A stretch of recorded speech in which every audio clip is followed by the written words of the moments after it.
দুই বোন ফোনে দাদির সাথে ভিডিও কলে কথা বলে। দাদি তাদের ব্র্যান্ডকে এত ভালো পর্যায়ে যেতে দেখে অনেক বেশি খুশি হয়। আর সয়ুন আর তার বোন তাদের তৈরি করা পোশাক পরে দাদির সামনে ভিডিও কলে আসে। দাদি তাদেরকে জানায়, তোরা অনেক ভালো জায়গায় যাবি, আমার দোয়া তোদের সাথে সব সময় রয়েছে। তখন সয়ুন বলে, দাদি দোয়া করবে যাতে আমরা খুব তাড়াতাড়ি সাকসেস পেতে পারি। কল কাটার পর সয়ুন তার বোনকে বলে, আমি যখনই দাদিকে কল করি দাদি সবার আগে কল রিসিভ করে আমার সাথে কথা বলে। দাদি জানতো আমি একদিন নিজের সাকসেস পাবো, আর আমাদের সাকসেস আর দূরে নেই। এখন আমাদের দুই বোনকে কোম্পানিতে যাওয়া উচিত, কারণ আমাদের প্রোডাক্ট ডেলিভারি করতে হবে। এদিকে একটি ডিজাইনারের কল আসে যে তাদের গাড়ি রাস্তায় নষ্ট হয়ে পড়েছে। তাই সয়ুন ওই ডিজাইনারকে কল করে জানায় যাতে সে কোনো ব্যবস্থা করে। আসলে ওই ডিজাইনারটি ছিল আর কেউ না, সেনের বন্ধু। সেনকে সে জানায় যে আমাদের এইরকম গাড়ি নষ্ট হয়েছে। তখন সেন সাথে সাথে ওই জায়গায় পৌঁছে যায়, আর সে গিয়ে সয়ুনকে বলে যে কী হয়েছে। তখন সে জানায় যে প্রোডাক্টগুলো ডেলিভারি করতে পারছে না। সেন তখন ড্রাইভারের সাথে মিলে প্রোডাক্টগুলো তার গাড়িতে ট্রান্সফার করে। তারপর সে প্রোডাক্টগুলো তার জায়গা মতো পৌঁছে দেয়। সয়ুন এখানে বুঝতে পারে সেনকে সে যতটা খারাপ মনে করত, সেলফিশ মনে করত, সে হয়তো এতটা সেলফিশও নয়। সে কিছুটা হলেও ভালো মানুষ, না হয় তাকে এইভাবে সাহায্য করতো না। এদিকে আমরা সেনকে দেখতে পাই, সে অনেক সুন্দরভাবে। সয়ুন বুঝতে পারে সেনের হয়তো পিপাসা পেয়েছে, সে অনেক ক্লান্ত, তাই তাকে পানি দিতে যায়। তখন সেনকে সে একটু টানা মেরে কথা বলে।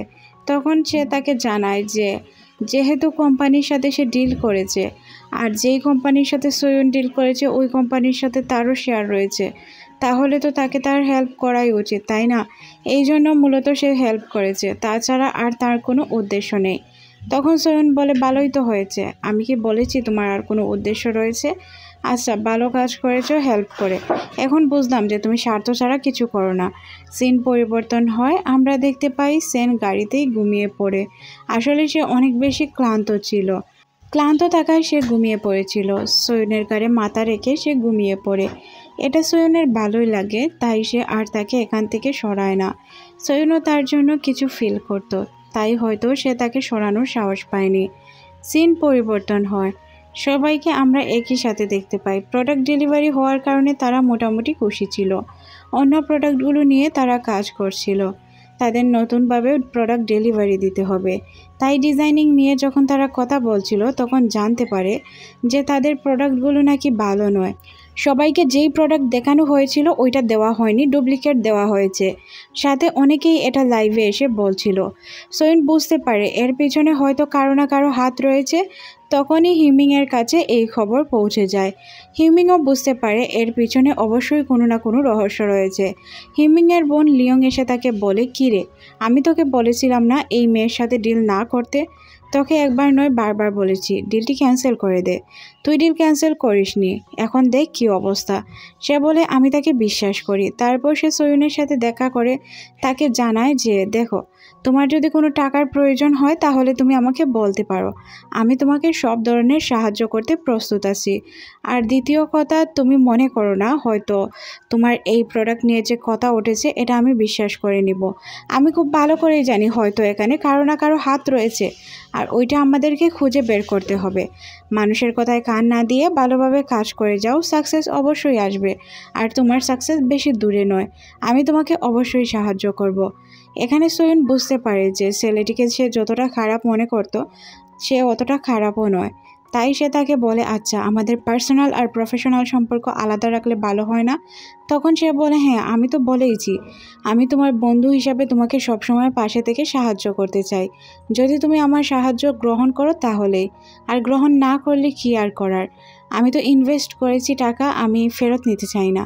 তখন সয়ুন এখানে মুচকি হাসে। তারপর সে তার অফিসে চলে আসে।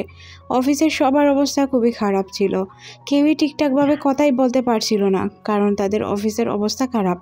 তখন সে তাদেরকে বুঝিয়ে বলে, দেখো এইভাবে যদি আমরা হার মেনে ফেলি তাহলে যারা আমাদেরকে হারাতে চায় তাদের তো জয় হয়ে যাবে আর হেরে যাব আমরা। তাহলে আমাদের কি করা উচিত এখন তোমরাই বলো। সয়ুনরা যেই দোকান ভাড়ায় নিয়েছিল ওই দোকান মালিক চলে আসে আর তাদের কাছে ভাড়া চাইতে শুরু করে। সয়ুনের বোন লুভেন বলে, এত তাড়াতাড়ি ভাড়ার জন্য কেন এসেছেন? তখন লোকটি বলে, তোমাদের বিজনেসের অবস্থা এমনিতেই ভালো চলছে না, আমার মনে হয় না তোমরা সামনের মাঝে এই দোকানটি ক্যারি করতে পারবে, তাই আমার ভাড়াটি আগেই দিয়ে দাও। তখন সে বলে, না, আমরা আগে ভাড়া দিতে পারবো না, আমরা মানতেছি যে আমাদের বিজনেসের অবস্থা এখন একদমই ভালো নয়, তার মানে এই না যে আপনি আমাদের কাছে অগ্রিম টাকা নিতে আসবেন। আমরা এখন টাকা দিতে পারবো না, যখন আমাদের মাস পুড়ে যাবে তখন আমরা টাকা দিয়ে দিব, আপনাকে এসে বলতে হবে না টাকার জন্য। আর এই বিশ্বাস আমাদের উপর রাখতে পারেন, আমরা টাকা নিয়ে কখনোই ঝামেলা করব না, আমাদের বিজনেস ঠিক হয়ে যাবে আর আমরা হার মানতে প্রস্তুত নই। তারপরও ওই লোকটি বাজ আসে না, সে তো উল্টাপাল্টা কথা বলেই যাচ্ছিল। এখানে থাকা প্রত্যেকটি মেয়ে এগিয়ে আসে আর তার বিরুদ্ধে প্রতিবাদ জানায়, তাকে বলে যে আমরা এখন টাকা দিতে পারবো না, তুমি চাইলে যা মন চায় তাই করতে পারো। লোকটি তারপর বুঝতে পারে তার এইসব হুমকিতে কোনো কাজ হবে না, সে পালিয়ে যায় আর বলে, আমি আবারও ফিরে আসব। এখানে থাকা মেয়েগুলো বলে যে আমাদের কি সয়ুনকে সব কিছু বুঝিয়েও বলা উচিত? তখন লুভেন বলে, না, এখন তাকে বলতে হবে না, পরে সুযোগ বুঝে আমি তাকে সব কিছু জানিয়ে দিব। সিন পরিবর্তন হয়, আমরা সয়ুনকে দেখতে পাই। ওই যে একটি লোক ছিল গোয়েন্দা, সে আসে তার সাথে কথা বলতে, তাকে জানায় যে তুমি যদি চাও তাহলে আমি তোমার হেল্প করতে পারি, তবে আমার একটি শর্ত রয়েছে। শর্তটি হচ্ছে তুমি সেনের বিরুদ্ধে উল্টা জবাব দিবে আদালতে, তুমি সবাইকে জানিয়ে দিবে যে তোমার আর তার মধ্যে কোনো রিলেশন নেই, তার বিনিময়ে আমি তোমার ব্যবসার উন্নতি করাতে সাহায্য করব। আমি তোমার ব্যবসার যে রেপুটেশন খারাপ হয়েছে প্রত্যেকটি রেপুটেশন ফিরিয়ে দিব। তাকে তো ইওয়ান বলেছিল যে হয়তো তার কোম্পানির পিছে লোক লেগেছে, না হয় তার কোম্পানির এই অবস্থা হবে কেন। এই কথাটি তার মনে পড়ে যায় আর সে বুঝতে পারে এটা সবার প্ল্যান ছিল। এদিকে সিন পরিবর্তন হয় সেনের কাছে। সেনের কাছে তার অ্যাসিস্ট্যান্ট এসে বলে সয়ুনের সাথে দেখা করার জন্য ওই গোয়েন্দাটি গিয়েছিল আর তাকে হয়তো কোনো কিছু অফার করে এসেছে। সেন বলে, আমি বিশ্বাস করি সে আমার কোনো ক্ষতি করবে না, তাই এই বিষয় নিয়ে তোমাকে চিন্তা করতে হবে না। তখন সে বলে, আচ্ছা স্যার, আমার জানানো উচিত, আমি আপনাকে জানিয়ে দিলাম। সিন পরিবর্তন হয়, আমরা দেখতে পাই লুভেনের যে এক্স বয়ফ্রেন্ড ছিল সে তার সাথে দেখা করতে আসে। তখন সে দেখতে পায় সয়ুনের সাথে একজন ফিনান্সার কিভাবে কথা বলছে। যেহেতু ফিনান্স বিষয়ে সে ভালোভাবে বুঝতো, তাই সে ওই লোকটিকে খুব সুন্দর করে শান্ত করে দেয় আর তাকে এমনভাবে কথাগুলো বলে যে লোকটি আর রিপিট কোনো কথা বলতে পারে না। এখানে লুভেন বুঝতে পারে যে তার এক্স বয়ফ্রেন্ড হয়তো বদলে গিয়েছে, কিন্তু সে তো তার সাথে রিলেশনে যাবে না বা তাকে বিয়ে করবে না। তারপরও যেহেতু তাকে হেল্প করেছিল তাই সে তাকে ধন্যবাদ জানায়। তখন ওই লোকটি বলে যে তোমার যদি কোনো কিছু বা কোনো বিষয়ে হেল্প প্রয়োজন হয় তাহলে আমাকে ডাকতে পারো, আমি সয়ুন আপুর হেল্প করতে চাই। তারপর সে ফাইন্যান্সের প্রত্যেকটি রিপোর্ট ঠিকঠাকভাবে দেখে হিসাব মিলিয়ে সে বলে এখানে অনেক বড় গড়বড় করা হয়েছে। এটা কে করেছে এটা তো আমি বলতে পারবো না, কিন্তু যেই করেছে। লুভেন বলে, আচ্ছা, যদি কোনো প্রয়োজন হয় তাহলে আমাকে ডেকে নিও, আমি আসছি। এদিকে সেনকে দেখানো হয় যে কিনা প্রিন্সের ওয়াইফের সাথে দেখা করতে যায়। তাকে গিয়ে জানায় সয়ুন আপনাকে অনেক বেশি মিস করছে। তখন সে বলে, সে কোথায়, তাকে আনোনি কেন? তখন সে বলে তার অবস্থা তেমন ভালো নেই, কারণ তার কোম্পানির অবস্থা খুবই খারাপ, এই জন্য তাকে আমি আনতে পারিনি। তাকে কিভাবে বলতাম যে চলে আসো আমরা ঘুরে আসি। তখন মহিলাটি বলে, আচ্ছা, যদি কোনো হেল্পের প্রয়োজন হয় আমাকে বলো, আমি তাকে হেল্প করব, কারণ সয়ুন আমার অনেক ভালো বন্ধু, তাকে হেল্প করতে পারলে আমি অনেক খুশি হতাম। এদিকে আমরা ওই লোকটিকে দেখতে পাই যে কিনা তাদের কাছে টাকা চাইতে এসেছিল। আর ওই দুই লোক ছিল ইনভেস্টার, তারা যেহেতু টাকা ইনভেস্ট করেছিল তাই তারা তাদের টাকা ফেরত নিতে এসেছিল। তারা জানায় যে তারা এখন আর তার কোম্পানিতে টাকা ইনভেস্ট করতে চায় না, কারণ তার ম্যাটেরিয়াল নাকি ভালো নয়। যেহেতু তার কাপড়ের কোয়ালিটি ভালো নয় তাহলে তার কাপড় কে কিনবে? তখন সয়ুন বুঝতে পারে যে তাকে এটা ভালোভাবে হ্যান্ডেল করতে হবে, কারণ এটা কেউ প্ল্যান করেছে তার বিরুদ্ধে। তখন সে বলে যে আচ্ছা, আপনারা যদি আপনাদের টাকা ফেরতই নিতে চান তাহলে নিতে পারেন, আমি তো আপনাদের বাধা দিচ্ছি না, তাই না? আমি সময় মতো আপনাদের টাকা ফেরত দিয়ে দিব। আর আমি এমন ডিল করতে চাই না। হ্যাঁ, আমার কোম্পানির অবস্থা এখন একটু খারাপ, আপনারা কি সময় দিবেন না? আপনারা তো সময় না দিয়েই আমার উপর উল্টাপাল্টা কথা বলছেন যে আমি নাকি এই কোম্পানি সামলাতে পারবো না, কিছুই করতে পারবো না। এমনটা তো ঠিক নয়, আমি আপনাদের টাকা দিয়ে দিব। তখন তারা বলে আচ্ছা, আমরা যাতে আমাদের টাকা সময় মতো পেয়ে যাই। তাদেরকে সে বিদায় করতেই যাবে, তখনই এখানে সেন চলে আসে। সাথে ছিল প্রিন্সের ওয়াইফ। সেন বুঝে শুনে প্রিন্সের ওয়াইফকে নিয়ে এসেছিল। প্রিন্সের ওয়াইফ এসেই সোয়ুনকে জড়িয়ে ধরে আর বলে, শুনলাম তুমি নাকি তোমার কোম্পানিতে আছো, তাই ভাবলাম তোমার কোম্পানিটা আমিও একটু ঘুরে দেখি। আর কেন তুমি আমার সাথে দেখা করতে যাওনি? তখন সে কিছু বলতেই যাবে, প্রিন্সের ওয়াইফ বলে, হ্যাঁ জানি, তোমার হাজব্যান্ড আমাকে সব জানিয়েছে, তুমি অনেক চিন্তিত তোমার এই কোম্পানি নিয়ে। চিন্তার কোনো কারণ নেই। ইনভেস্টারদের সে বলে যে আপনারা ভালো একটি কোম্পানিতে ইনভেস্ট করেছেন, আপনাদের ইনভেস্ট কখনোই বৃথা যাবে না। সোয়ুন অনেক মেহনতি একজন মেয়ে, সে অনেক সুন্দরভাবে সব কিছু গোছাতে পারবে, এটা আমি বিশ্বাস করি। আচ্ছা সোয়ুন, এক কাজ করো, যদি তোমার কোনো হেল্পের প্রয়োজন হয় আমাকে বলো। আর এখন চলো তো আমার সাথে, আমার কিছু ড্রেসের প্রয়োজন, তুমি যদি আমাকে দিতে তাহলে আমার ভালো হতো। আমি তোমার কোম্পানি থেকে ড্রেস নিতে চাই, আর ওইগুলো পরে আমি আমার পার্টি অ্যাটেন্ড করতে চাই। প্যারিসে তোমার ড্রেস অনেক ভালো চলে, সবাই তোমার ড্রেসের অনেক প্রশংসা করে। এদিকে আমরা ওই 3 ইনভেস্টারকে দেখতে পাই যে কিনা সেনের কাছে গিয়ে বসে। সেন যখন তাদেরকে জিজ্ঞাসা করে কি হয়েছে, তখন তারা এমনভাবে কথা বলে যে সেনের কাছ থেকেই তারা বিজনেস শিখেছে। সেনকে দেখে উৎসাহিত হয়ে তারা ব্যবসায় মনোযোগী হয়েছে, তারা লাভবানও হয়েছে। তখন সেন জানায় যে আমাকে যেহেতু এতটাই পছন্দ করেন, তাহলে কেন আমার ওয়াইফকে ডিস্টার্ব করছেন? আমার ওয়াইফের ব্যবসাটাকেও আপনারা একটু ভালোভাবে দেখেন। তখন তারা বলে, হ্যাঁ অবশ্যই। সিন পরিবর্তন হয়। প্রিন্সের ওয়াইফ অনেক সুন্দর একটি ড্রেস পরে আসে সোয়ুনের কাছে আর বলে, তোমার ড্রেসের কোয়ালিটি অনেক ভালো, আমার বিশ্বাস তুমি অনেক দূর যেতে পারবে। আমি ওই দিন যখন তোমার সাথে দেখা করেছিলাম তখনই বুঝতে পেরেছিলাম যে তোমার দ্বারা সব কিছু সম্ভব।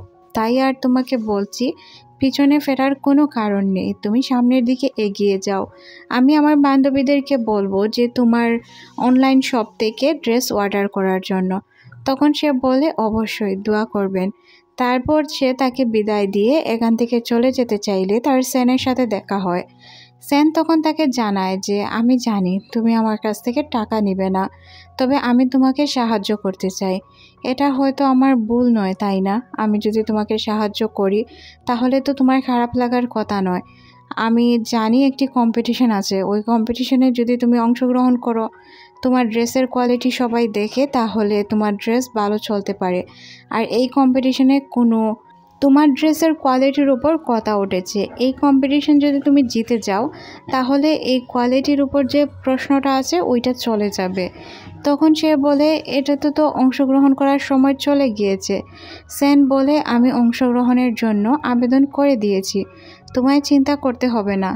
তখন সে তাকে বলে যে সরি আর থ্যাংক ইউ আমাকে এতটা সাহায্য করার জন্য। সোয়ুন এখানে মোটামুটি ইমোশনাল হয়ে পড়ে। সে বুঝতে পারে সেন তাকে মন থেকেই সাহায্য করতে চায়, আর এটা তার জন্য প্লাস পয়েন্ট ছিল। তারা কোম্পানিতে কাজ করছিল তাদের নতুন ড্রেস নিয়ে, নতুন ডিজাইন কিভাবে তারা তৈরি করবে এই বিষয় নিয়েই চিন্তা করছিল। এদিকে তাদের একটি ড্রেস তৈরি হয়ে যায়। সবাই ড্রেসটি দেখার পর বলে ড্রেসটি নাকি অনেক সুন্দর। ডিজাইনার মেয়েটি তো খুশিতে আত্মহারা হয়ে যায়, কারণ এটা তার স্বপ্ন ছিল, এতদিন পর পূর্ণ হতে যাচ্ছে। সবাই তারা ড্রেসের সাথে সুন্দর সুন্দর পোজ দিয়ে পিকচার উঠায়। সোয়ুন যখন অফিসে কাজ করছিল, অ্যাকাউন্টিং শাখার একটি মেয়ে এসে তাকে জানায় সে নতুন, তাই বিষয়গুলো সে বুঝতে পারছে না।